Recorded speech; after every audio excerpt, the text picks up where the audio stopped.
Hey, before we start this video, I want to apologize for the sudden audio quality shift that happens during this video. As you can tell, this video went through quite the, hell to make, and during that time, my old headset died out and I had to get a new one, hence the change in microphone quality. I will try to get a replacement to get it back up to regular, decent quality, so it'll be fixed by the next video, but for now, you may have to deal with what we got here. I've been on this spiel time and time again, but the games industry is an unforgiving place. Not only in many aspects like working conditions, not nearly enough pay, and AAA dominance we can't get into here, but also just in terms of how it will leave you behind. When it comes to releasing a game, you need to hit it big when it first releases, or that game is bound to be forgotten. If your game doesn't get noticed, there's not going to be a second chance, as unless a port happens, it's only dwindling attention from then on. Comebacks and success after initial release aren't exactly common in the industry. Sure, they can happen from time to time, but those are the exception and not the rule. Revivals of interest usually only happen for retro titles a few generations back, long after it can be of any help to the game or the company. But for everything between then and now, it may as well not exist, as attention is taken by new releases, press and fans move on, and the world keeps going. But against all odds, there is a game that's more than the exception, one that breaks every rule I established here. A game that was met with mixed reception and misunderstanding that has managed to cling to life and climb back to the spotlight several times over the past decade through weaponized memes. The game in question is one you likely already know: Metal Gear Rising Revengeance.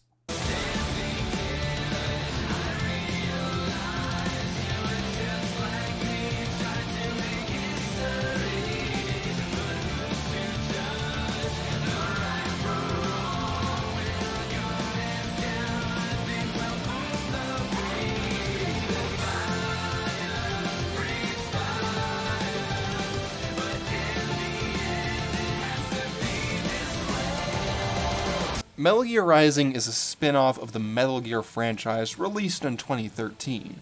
The game was a joint effort between Kojima Productions, who handled design and writing, and Platinum Games, creators of Bayonetta amongst other games, who handled the gameplay. The game actually had a somewhat rocky development, as Kojima Productions failed to make the initial concept work due to several factors, and had to shelve production until they met with Platinum. The game follows Raiden, the main protagonist from Metal Gear Solid 2, now a cyborg ninja working for a PMC after the events of Metal Gear Solid 4. His new life as a bodyguard is suddenly interrupted when a group of warmongers known as Desperado kill the Prime Minister, unleash a Metal Gear, and nearly kill him. The player now must track down the members of Desperado in order to stop their plans to start a new conflict to profit from. When the game released, it found favorable scores from reviewers, but it was mixed amongst the Metal Gear fanbase, who saw it as straying from the series' roots and becoming more of just a mindless action game. But more than anything, the game didn't seem to leave too much of an impact at first. It just sorta happened. People saw it as a weird spin-off, and everyone moved on. It didn't seem like it was going to be anything too special, and then the game just kept coming back in the form of memes, both in the 2010s with an initial wave of Armstrong memes, and now much more in 2022. And what's more, the memes brought in new fans who began to sing the praises of the game, and it's only continued to grow in popularity. So today, I want to dive into the enigma that is Metal Gear Rising to see what it truly is. Is it an insult to Metal Gear? A fun hack-and-slash spin-off, an over-the-top farce, or a story with something to say? Well, whatever it is, let's find out.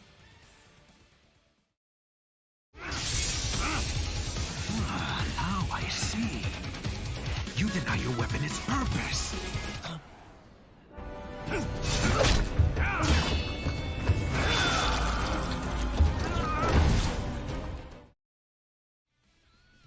Metal Gear Rising is an interesting part of Platinum's lineup, as while it follows in their usual footsteps, it takes some interesting deviations.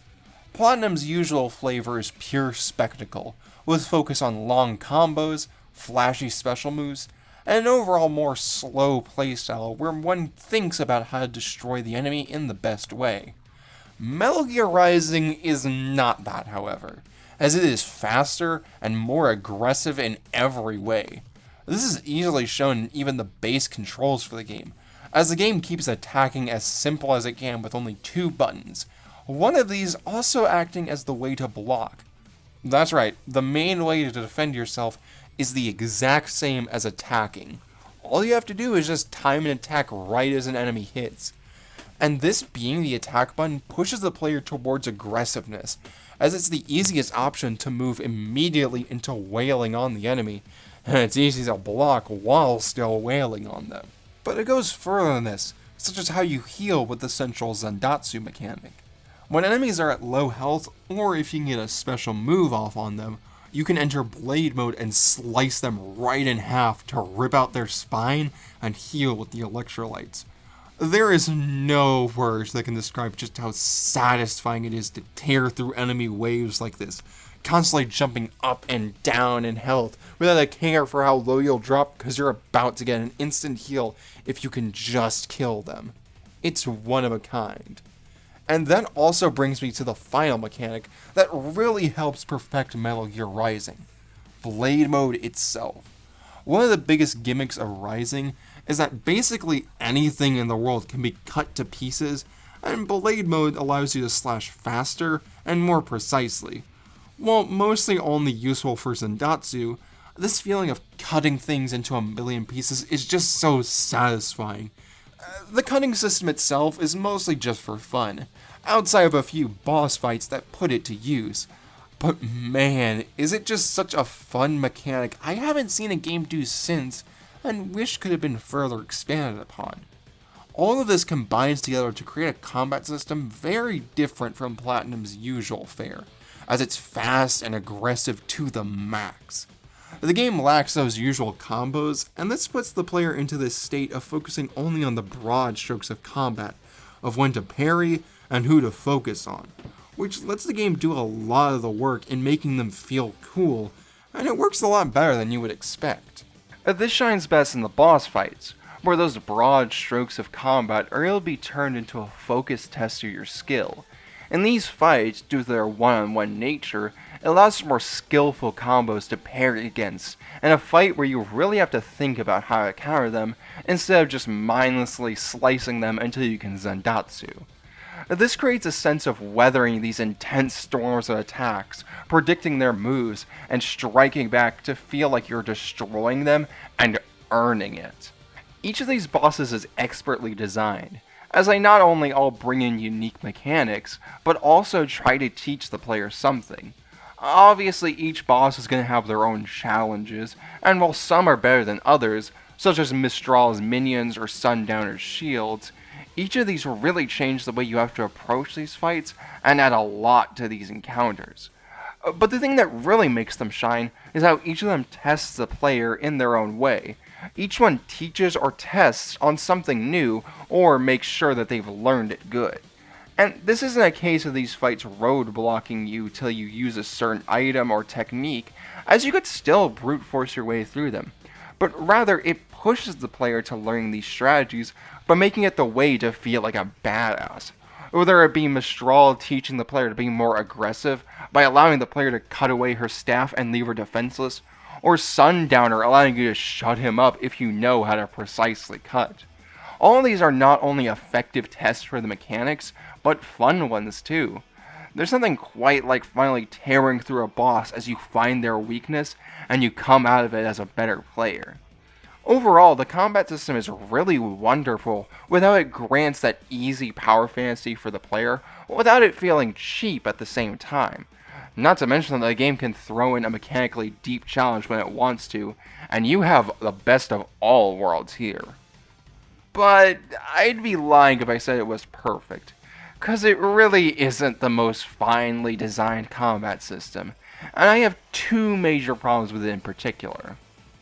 Firstly, the system has a lot of fluff to it that ends up being a little clunky or utterly useless.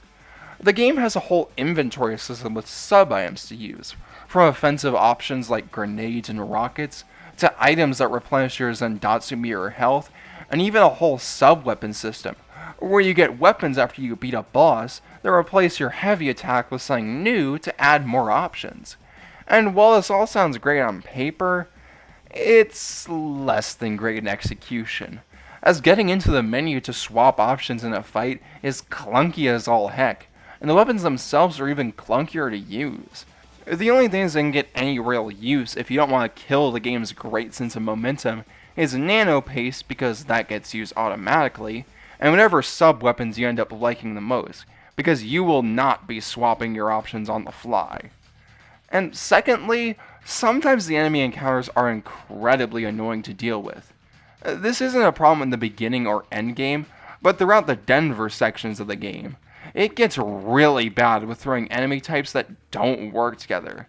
The fact that there's a good chunk of enemies that can easily destroy combos or ruin your parrying and dodging is bad enough. But then they throw them in next to the gorilla and hammer enemies, and it makes for infuriating encounters. And that's not even mentioning the unholy combinations of these issues with stealth.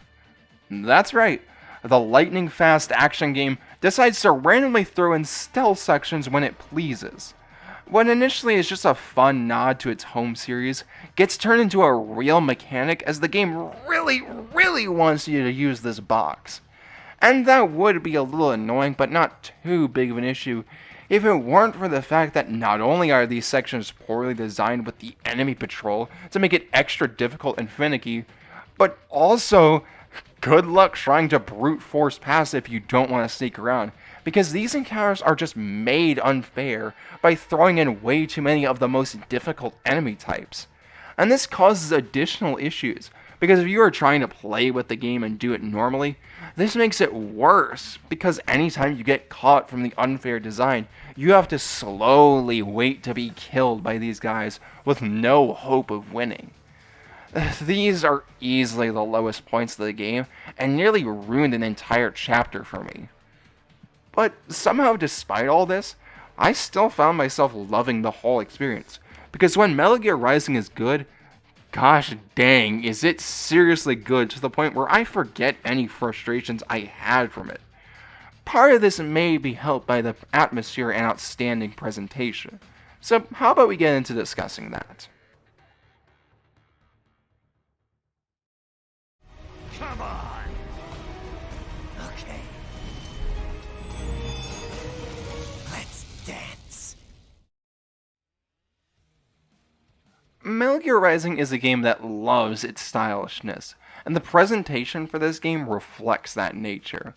Though you may not be able to tell that at first glance, as just looking at the game fails to tell the full story. Visuals aren't the first thing I would praise Rising's presentation for, but they get the job done. Sure, they're good, and the game has some really pretty and atmospheric areas, but overall, the game doesn't really try to go for a super unique look compared to other games of its era. I appreciate the aesthetic they try to go for, and it definitely works for major characters like Sundowner and Monsoon, but overall, it kinda just blends together. Though the one place where the visuals actually do get to shine more than other games is in the cutscenes. These are honestly impressive for the era the game came out in, being near movie quality in some places, with their camera work and animation. Unlike the game graphics, this manages to sell how bombastic MGR is, with how completely insane these are with the set pieces and also the writing, but we'll get into that later. These are an absolute joy to watch, which isn't something you usually say about cutscenes like this. This is likely helped by the department where MGR's presentation shines: the music and voice acting. Now, I won't act like all the voice acting is great because... yeah, but for the main cast we get to know, the voice acting is really on point, and each sells their character really well, while also being hammy as hell. I can't act like many of these are the most serious performances, but that is perfect for the kind of game Rising is. You can just hear how much fun each of these actors is having with their roles, and for what it's worth, the over-the-top nature does at least make it easy for you to get an idea of who the characters are from their voices alone. But the real place where I have to praise MGR's presentation is in its soundtrack. Perhaps one of the more well-known aspects of the game, albeit just for meme reasons. To say this game has standout tracks is an understatement, as each boss theme is uniquely composed to not only be a fantastic metal melody to pump the player up, but also to perfectly fit the characters, such as Sam's almost samurai-esque style, or Sundowner's calm and collected nature. Each of these is fantastic to listen to, and as if that wasn't enough, the game goes further with each, as at the highest point of each fight, the game bursts into song as each boss track has lyrics that will kick in. Not only do these complete each song and elevate it musically, but these lyrics are also carefully written to tell each character's story and philosophy in genius ways. Seriously, you can spend entire essays breaking down the true meaning of each song. If that isn't a sign of quality, I don't know what is. And in order to delve deeper into how these songs tell those stories, let's finally see the surprisingly deep story MGR has under the surface. Is a myth. Religion is a joke. It's controlled by something greater. Memes. The DNA of the soul. This is the aspect most know about the game, and for good reason. MGR goes absolutely bonkers with its story, even for a Metal Gear game, creating the moments that have taken the internet by storm, such as Sundowner's lines, Monsoon's speech, or Armstrong, who we'll get to in a bit. Everyone loves to talk about how cheesy, corny, and hilarious these cutscenes and characters can be, yet I can't help but feel like so much has been missed by people painting the game as nothing but meaningless action and nonsense to laugh at. Now, that's not to say people are wrong when they say MGR can be over the top and hilarious at times. I don't think I can get away with saying the game with the lines, Played college ball, you know. and Like the good old days after 9/11. is a 100% serious story. This is a game chock full of cheesy moments, and I love it for that. There's nothing quite like seeing a cyborg ninja trying to fight a US senator while the senator talks about the mother of all omelets.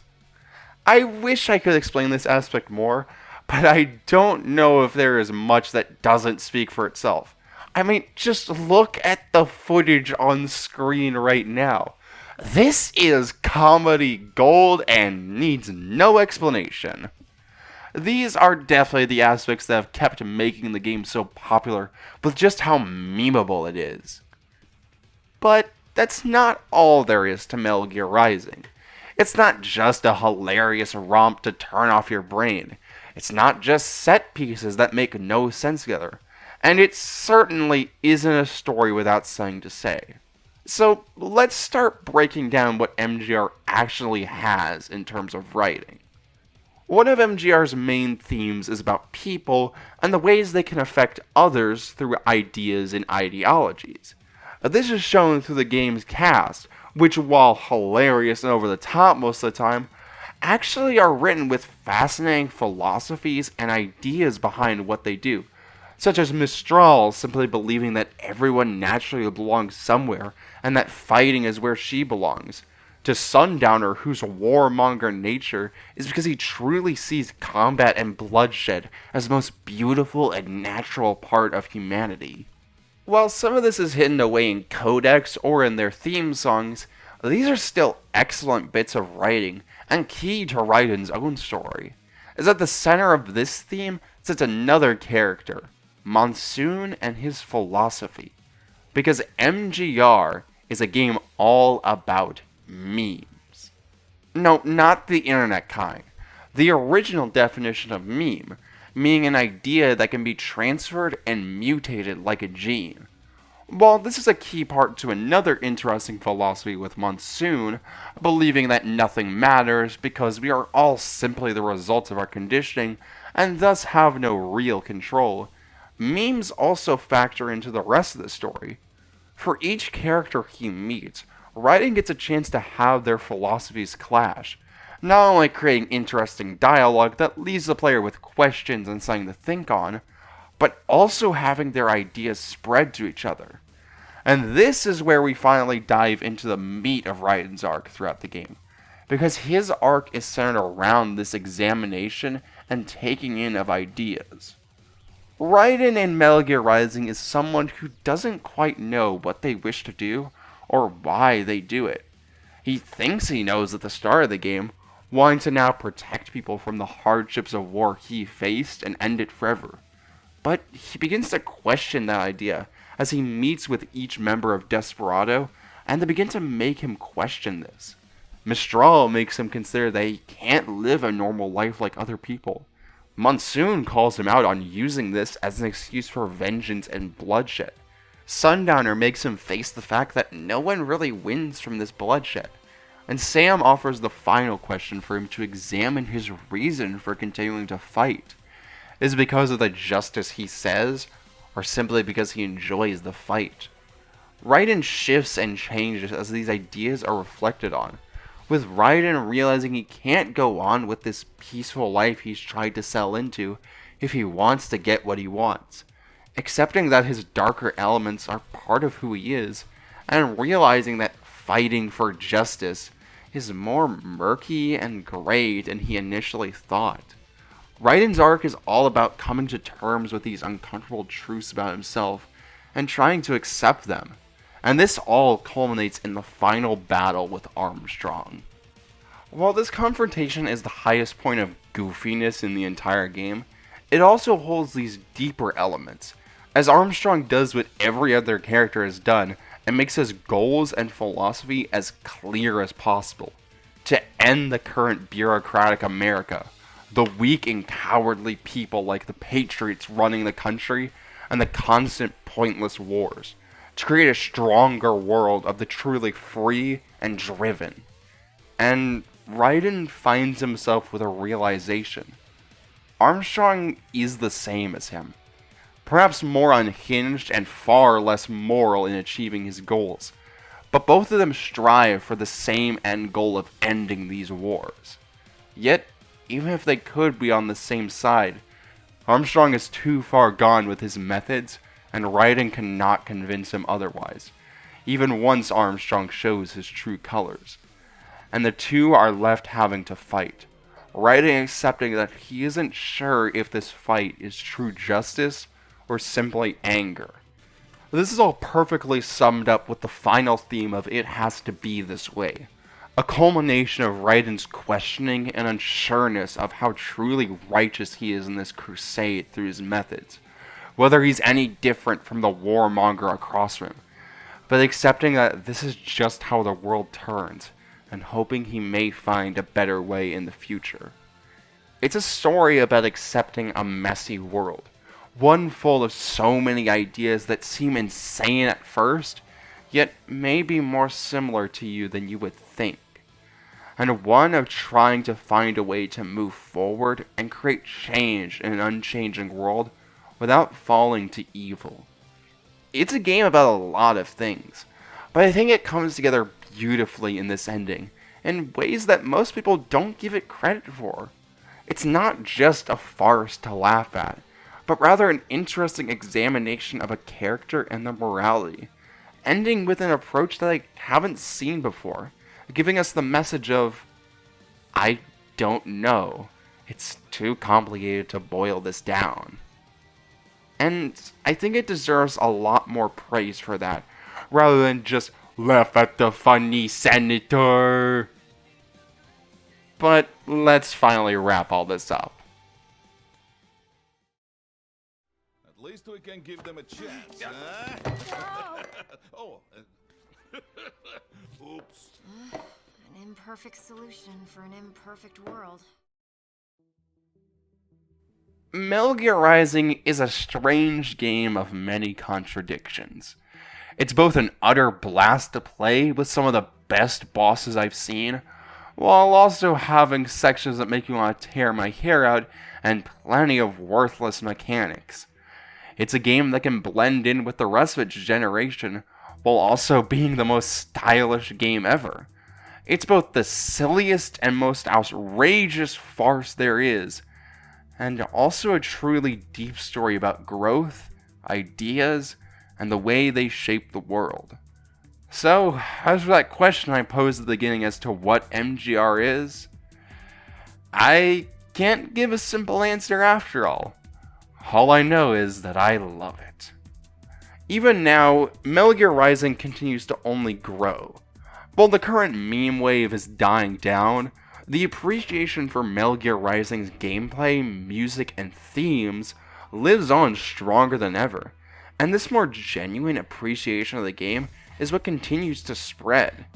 And I'm all for this game getting the second chance it deserved, because despite the flaws in it, this is a one-of-a-kind experience everyone should play. The game has a knack for managing to adapt to new times, so I have no doubt the game will find more ways to come back as time goes on. And I'm sure the devs are happy to see their creation getting so much love.